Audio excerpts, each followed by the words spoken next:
Hey, it's Courtney, and today we are going to briefly discuss the most important idea in Western civilization. Fundamentally, the most important idea. What you're looking at on the screen right now is where you were born. That is your birthplace. How do I know? Because that is everyone's birthplace. It's a deep, dark forest. This is a metaphor, of course, but we're all born in a deep, dark forest, lost and confused. That is the starting point for everybody. And it has enormous implications and ramifications. You could say that the job is to find your way out of that deep, dark forest. Another metaphor, a way to think of it, which we're going to use more commonly probably, is what I call the sea of anomie. This is the sea of anomie, a turbulent, confusing, rollicking sea that we're all born into. Anomie is a French word, and it was popularized in the 19th century by this guy, Emile Durkheim. He was a sociologist, and we don't need to get crazy. The simple definition, we can stick with the word. Again, it's pronounced anomie. It is defined as a social condition defined by a breakdown of standards or guidance for individuals to follow. In a single word, you could use confusion or disorientation. Both are good. Confusion is more common. We think of that. We use that word much more commonly. Disorientation might be slightly more accurate because it's about a lack of orientation. Think of orientation. To orient yourself is to give yourself direction. And we live in a context today that lacks direction. It is a social condition with a breakdown of standards or guidance for individuals to follow. Let me explain to you exactly how that came into being. You see, for most of existence, for most of human existence, societies have been structured in this way. This is what's called feudalism. You've surely heard the word feudalism before. It's also called the society of orders. For the vast majority of human history, this is how societies were structured, right? At the top, you had the king who was divinely appointed. Below him, and yes, it was always a him, you had the nobility, like the scribes and the priests who told the story. Below them, you had the level of the knights, the fighters, also called the bellators or the blue bloods. In Japan, they're called samurai, right? And at the bottom, the most populous level, order, group, stratum is the peasants, the peons, the plebes. This is how society structured itself for the vast majority of history. In fact, in the country that was traditionally called India, now called Bharat, you've heard of something called a caste system. Now, technically, in the 1950s, they um, rewrote their constitution to eliminate the caste system in 1950s, but that's the one people are most familiar with because some of the people listening were alive in 1950, and if not, the history is recent enough that we have a more ready grasp of that reality. We kind of we've heard of it, right? Caste meaning CASTE, caste system. Well, all of the world had that previously. It was called feudalism or the society of orders. So what changed? How did it change? And, we're not going to talk too much about India or Bharat. We're going to talk about the Western world. I said this is the most important idea in Western civilization because my audience is mostly in the United States and Canada. But the West is everything that follows from the lineage of ancient Greece. Basically starting with Socrates, his student Plato, and Aristotle. Those guys. That's the Western tradition to simplify it. I don't want to get too deep into the weeds. That's the basic idea. And the United States is the most extreme example of Western civilization.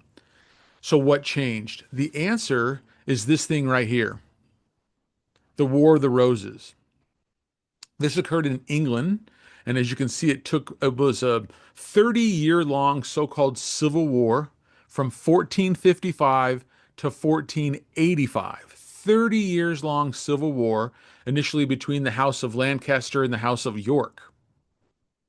Now, in the United States, we had a civil war that lasted 4 years and killed 800,000 people, the most bloody war in United States history.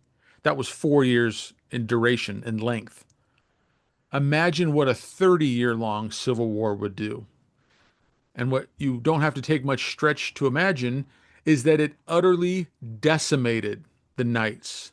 It killed many of the fighters and many of the nobility as well, were killed off in this gruesome, literally generations long civil war, 30-year long civil war, obliterated these upper echelons of society. So, very intentionally, the decision was made to allow some of the peasants, so called, I'm using the technical words, some of the peasants to rise up into the higher orders, the higher levels, the higher stratum, to because society needed to be ordered, and generally societies do need to be ordered in something of a pyramid like this. It's very true. This decision to allow for that social mobility, we would call it today, that raising up from the lower levels to the higher levels, which we now know as social mobility, is the current context. You might call it freedom, you might call it self-determination. That's fine, but that's what it is. See, back in the day, you just did, back in the society of orders, feudalism, you knew what your life was. You were just going to do whatever your parents did, right? If your parents were peasants, you were going to be a peasant. If your father was a blacksmith, you were a blacksmith. If your father made shoes, what's that called? A cobbler, you were a shoemaker, right? If your father was a knight, a blue blood, a bellator, a fighter, samurai, you would be also. Nobility gave birth to other nobility. That was how it worked.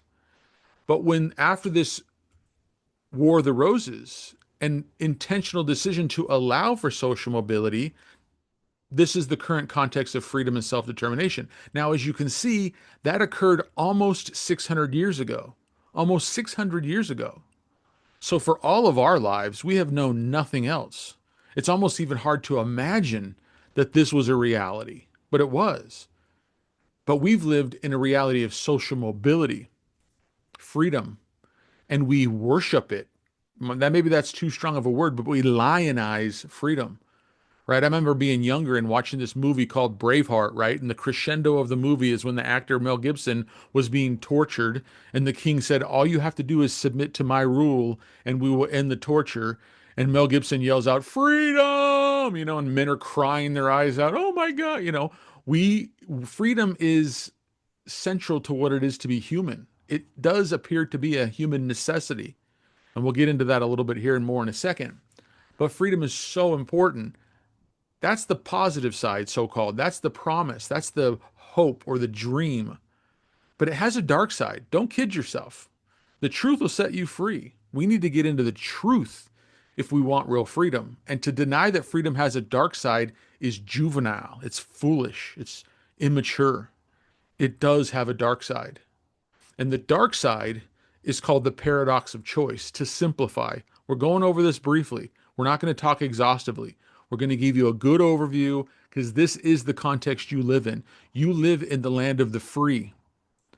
And with freedom comes something called paradox of choice. Now, maybe you haven't thought about this recently, but when you say freedom, what you necessarily mean is freedom of choice. Always behind the word freedom, in parentheses, invisibly, is the two words of choice. That's what it means.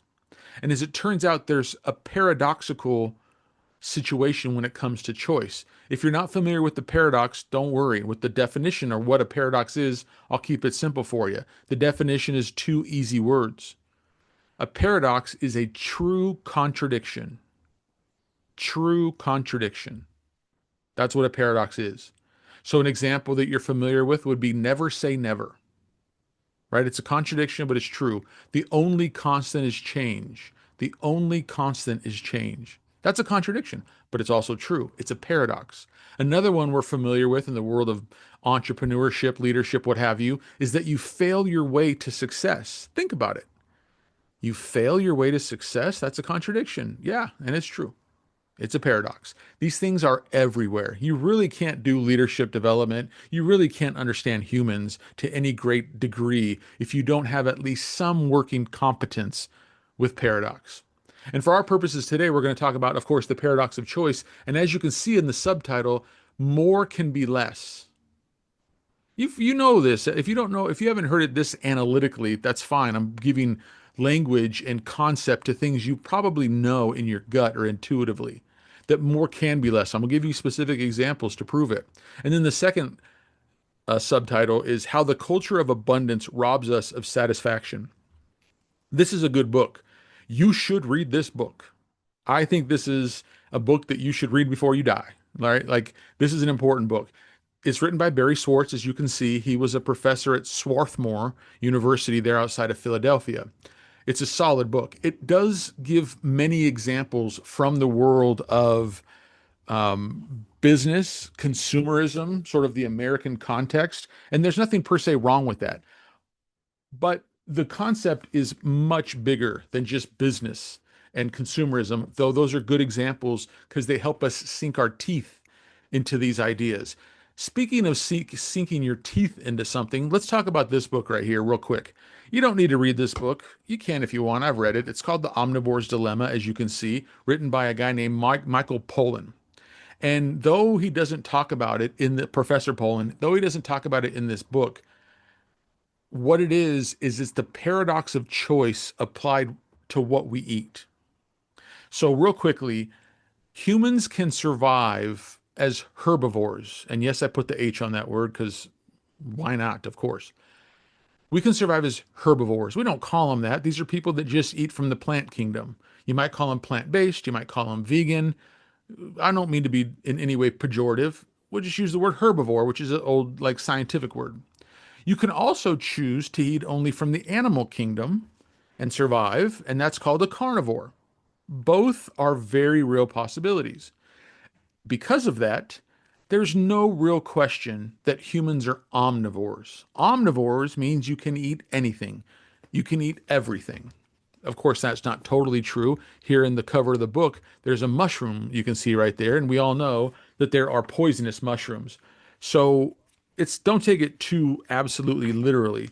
But as an omnivore, you can basically eat anything. And the paradox of choice is when you can eat anything, what to eat becomes an increasingly difficult decision. In fact, just to keep it simple, I like Copilot. It's the artificial intelligence of Microsoft. And so I asked Copilot, I said, here's the prompt you can see. I said, in as few words as possible, what is the omnivore's dilemma? And Copilot got it right. Copilot said, the omnivore's dilemma is choosing what to eat when you can eat anything.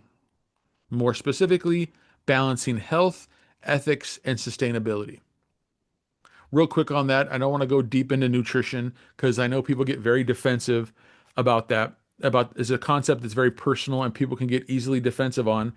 But what happens with these three things, health, you probably could make a very strong case that if you're just going off of biochemistry, just biochemistry, maybe probably and very likely the carnivore diet is the most biochemically optimal way to eat. Don't argue with me, whatever.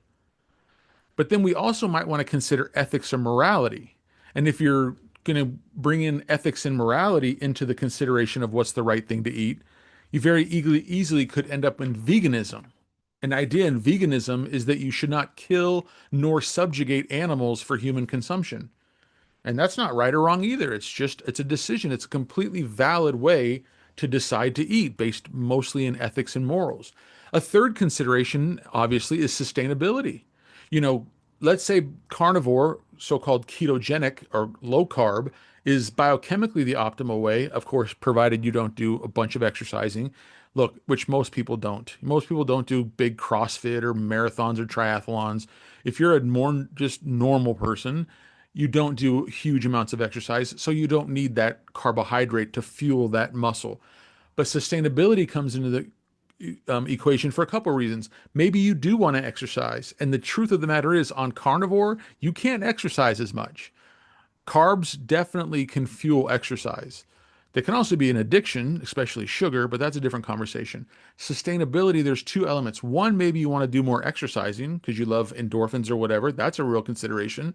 So a carnivore diet isn't nearly as sustainable. Also, like I just said, carbs are like a drug, especially sugar. They can make you feel good. There are people that have said to me before, like, I couldn't imagine living my life without carbs. So it's sustainability. I'm going to leave it at that to say only to give you the example that even what to eat suffers from the paradox of choice. Here, let me give you a specific example that you've probably related to, that you probably can relate to. You've probably experienced this. If you're at least 30 years old or whatever, even if you're younger, maybe you've observed this, maybe you've experienced it. Let's say you're 45 years old and married, okay? And you've had a long day, you're tired, stressed out, and both you and your spouse, let's say it's a standard heterosexual relationship, so you have a man and woman, and there's inevitably going to come a day where you might look at your spouse and be like, honey, what's for dinner? Oh, Jesus Christ, what's for dinner? Oh, shit. Right? This exhaustion. Nowadays, we've heard about this idea called decision fatigue. It is essentially another way of saying this very concept of we're overwhelmed with decisions. By the time you're 45, you've had dinner thousands and thousands of times. You would think it must be easy to do if you've done it thousands of times. Okay, then why have you had that experience where it can be exhausting deciding to what's for dinner? That is another way of saying essentially the omnivore's dilemma. And I'm only using this as an example because it is pertinent. I talk a lot in concepts and models. I tell you the structure, and that's good, but a lot of people need more specific examples to understand. And this is kind of the quintessential example, but it's not the only one. I'm going to give you more. Additionally, like I said, this book talks a lot about consumerism, right? About buying stuff. And so there's this thing that's becoming more and more well known. It was a research study that they did pertaining to jam or jelly, fruit spread, peanut butter and jelly, the jelly part of that equation, that jam jelly, fruit spread. They did an experiment where they went to a grocery store and they set up two conditions done on very different days, but with the same traffic flow. In science, we call it, they isolated their variables. They controlled their variables. So don't worry about all those. Don't get into the weeds. If you want to, it's in the book. It'll explain it to you. But they set up two research, what are called conditions. In one condition, they sold six varieties of jam or jelly. In the other condition, they sold four times as many, which is to say 24 varieties of jams and jelly. If you read the book, it's this story starts on page 19. And also in part of the research, like Costco, they allowed the customers to sample the product, to sample the fruit spread. In our world, we have certain sayings that become considered like absolutely true. One of them being the more the merrier. Do you believe that? And sometimes it is true, but not always. Not everything's relative. There are some absolutes in the world, but this is one of the most common patterns is it's relative. The more the merrier isn't always the case. Because if it is true, then you would predict which of these two situations would produce more sales of jam or jelly. If there's 24 options, people are happy, more the merrier. Now you have an option of like mint jalapeno or something like that, like all these esoteric or exotic flavors, and you try them out and you make more decisions. But this has been research that has been replicated many times. It's pretty clear because the result is not very ambiguous. Substantially, and I mean very substantially more jelly was sold when there was only six options. The idea that you're familiar with is just like with the omnivore's dilemma, we get overwhelmed with too much choice and we make less decisions. Like this is again a capitalism business example of consumerism, but it's a pertinent and very real example. This happens a lot all over the place. We suffer from this thing called the paradox of choice. Now, as a little bit of a caveat, am I suggesting that the government or Big Brother or someone should come in and artificially restrict our freedoms? No, definitely not. I'm definitely not advocating that. Autonomy or freedom is a human necessity. We need to protect it and support it and cultivate it to be sure. But like I said, as we know, the Bible says the truth will set you free. Truth is a necessary condition of freedom, and the truth is too much choice can backfire and overwhelm us. So into consumerism, let's give you this example right here.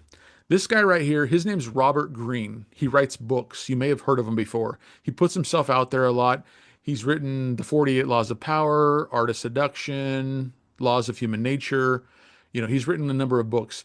This is a fairly recent video of his that he doesn't talk about the paradox of choice. He doesn't talk about the sea of enemy, but he's going to talk about exactly this situation. Listen to what he had to say. That kind of freedom can be overwhelming, right? And it can actually be very frustrating and very paralyzing. I know, as an analogy, as someone who's slightly OCD, I have to admit, if I go to the market and there's like 1,000 products I have to choose from, it drives me crazy. I have to think too much. I can't decide which one I like. Now, of course, he used the number 1,000, which is maybe a little bit of an exaggeration. And the jelly experiment only took 24 to overwhelm people. But the point, hopefully, you don't lose the forest for the trees, to go back to our metaphor of a forest. You can get overwhelmed. He called freedom paralyzing because the reality is when you're born free, you're born in enemy. That is the way it is. Social mobility. Yes, we saw Barack Obama, and not to judge or whatever or have any opinion, but you could argue he came from peasant status. You could argue, maybe not, but let's say. And he rose up and he wasn't the king, he was the president. But just to stick with the comparative metaphor, he went from the bottom to the top, right? Which is both a blessing and a curse in many ways. We'll talk about that another time. But we know there's too many examples of people that have raised up in society. It's possible, and it becomes an enormous responsibility. Enormous. It defeats a lot of people. It's a very real challenge. So we talk about the paradox of choice when it comes to what to eat. We talk about the paradox of choice about, like let's say, for example, buying shampoo. He talked about items at the grocery store. Let's say you think about, maybe I'm going to get a new shampoo. Maybe you're younger or whatever age, and you've never really thought about your shampoo, especially if you're a dude, right? Like you just always use what your dad used or your parents used or whatever, and you decided, hey, maybe I should do a new one. So you go to the grocery store, you go to Walmart or whatever, and you go to the shampoo aisle, and there's like 1,000 or hundreds of options, and it's like, holy shit, it's overwhelming, right? You're like, um, maybe you pick a price point that you're comfortable with, and then what do? You smell it. And you go off of a smell pretty much. Why? Because you don't know what sodium lauryl sulfate is. You don't know what ethylene diamine tetraacetate is, some of the ingredients in shampoo. So you just go off of it's very hard to make these sorts of decisions because there is so much choice. Same thing happens in retirement, saving for retirement. There are so many investment vehicles that often becomes overwhelming to people. I'm just diagnosing right now. I'm telling you the lay of the land. This is the reality of the context you live in. And many people, what they'll do is they'll grasp onto certainty to solve this enormous problem, to try to preserve yourself. The life preserver that you give yourself in the sea of enemy is certainty. This is what's called fundamentalism or fanaticism.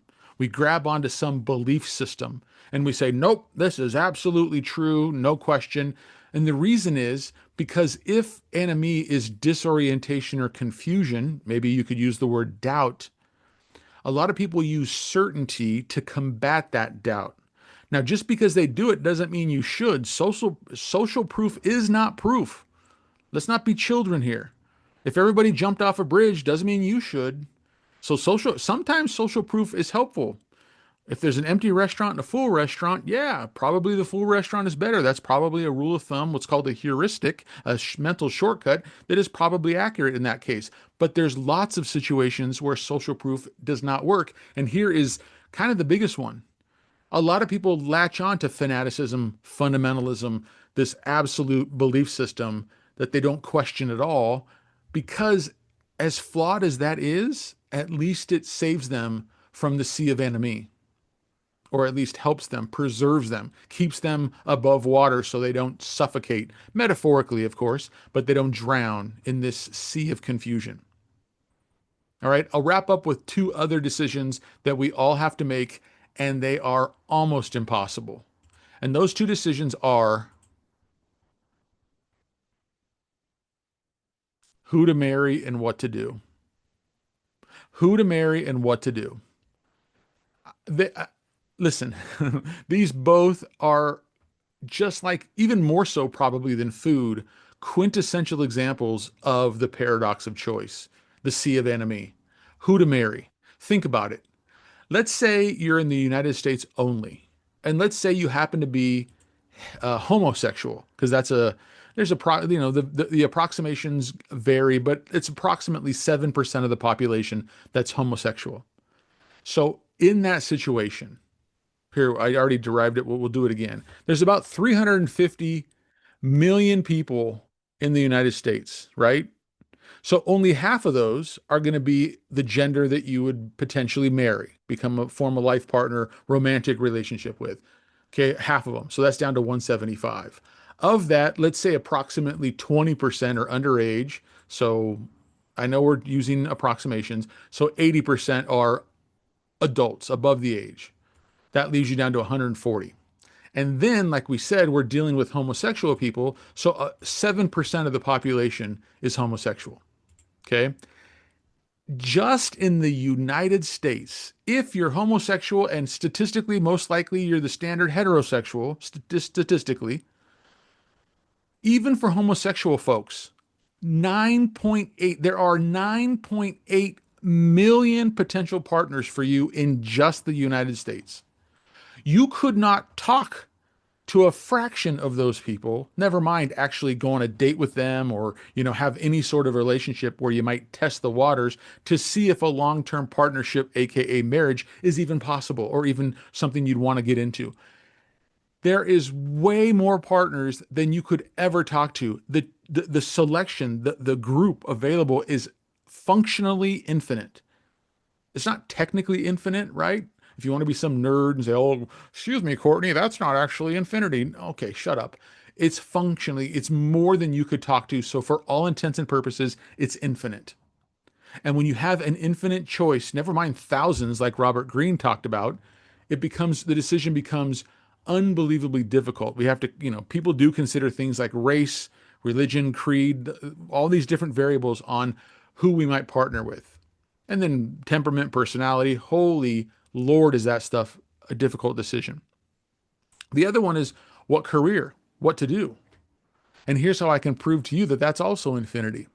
I want you right now to take out a pencil and a piece of paper and write down every job, every career, occupation, profession, every job that's available for you to do. And take as long as you want and as many pieces of paper as you want. Go ahead, run that experiment. If it takes you a year, 2 years, however long it takes, give it a try.